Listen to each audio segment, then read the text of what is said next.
તો જંગલ વિસ્તારમાં ઉગતી તાડફળી અમૃત તુલ્ય ગુણોથી ભરપૂર છે. નમસ્કાર દર્શક મિત્રો, ખબર છે .com પરથી હું દ્રષ્ટિ આપ સૌનું સ્વાગત કરું છું. દર્શક મિત્રો, ફ્રૂટ્સનું સેવન કરવું શરીર માટે ખૂબ જરૂરી છે. એવામાં જો તમે સિઝનેબલ ફ્રૂટ્સનું સેવન કરો છો તો આ તો એક બેસ્ટ ઓપ્શન શરીર માટે કહી શકાય. હવે આવામાં તમે જ્યારે પણ ઋતુ ચેન્જ થાય અથવા ઋતુ બદલાય અને એ સમયે કયું ફ્રૂટનું આગમન થાય અને એનું જો સેવન તમે કરો છો તો શરીરને ઘણા બધા ફાયદાઓ પહોંચાડી શકાય. તો હાલમાં ખૂબ ગરમી પડી રહી છે, એવામાં તમને રસ્તા ઉપર આ ફ્રૂટ તો દેખાશે જ. આપણે વાત કરી રહ્યા છે શ્રમજીવીઓની આજીવિકા બનેલું ઉનાળાનું ફળ, જેના સેવનથી તમને રાહત પણ મળશે. તો આપણે સૌ કોઈ એને તાળી નામથી ઓળખીએ છીએ. જોકે તાળી પીવાથી નશો ચડે અને તાળના ઝાડ ઉપર થતું ફળ તાડફળી, જેને આપણે ગલેલી તરીકે પણ ઓળખીએ છીએ. તો આ ગલેલી ગરમીની ઋતુમાં જ આવતી હોય છે અને લોકો એને ચાવ સાથે ખાય પણ છે. તો જંગલ વિસ્તારમાં ઉગતી તાડફળી અમૃત તુલ્ય ગુણોથી ભરપૂર છે. હવે કાળઝાળ ગરમીના આવા માહોલમાં રસ્તા કિનારે વેચાતી ગલેલી લોકો ખરીદતા પણ તમને જોવા મળશે. પરિવાર સાથે બેસતા તાડફળીના વેપારી શિવાભાઈ આ વિષય ઉપર જણાવે છે.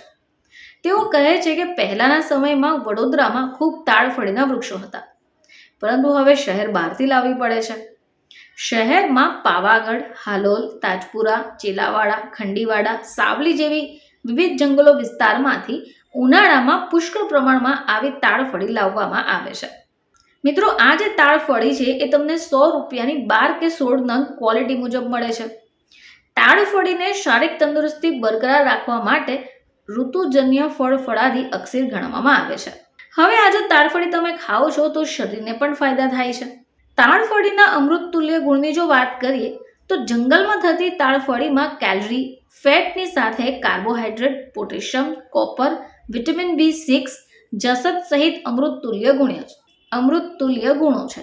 હવે તાડફળી પાચન તંત્રને મદદરૂપ થવા આંતરડાના અલ્સરને પણ મટાડે છે. પેટની ગરમીને શાંત કરી રક્તનો વિકાર પણ દૂર કરે છે.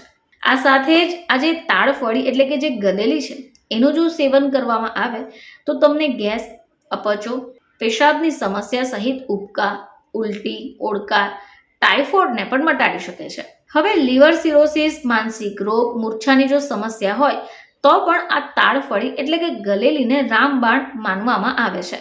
તો મિત્રો, દર ઉનાળામાં આવતી આ ગલેલી કે પછી જેને તાડફળી પણ કહેવાય છે એનું સેવન ચોક્કસપણે કરવું જોઈએ, જેનાથી શરીરને રાહત પણ મળી શકે. ફરીથી તમારી સમક્ષ હાજર થઈશું, ત્યાં સુધી જોતા રહેજો ખબર છે .com.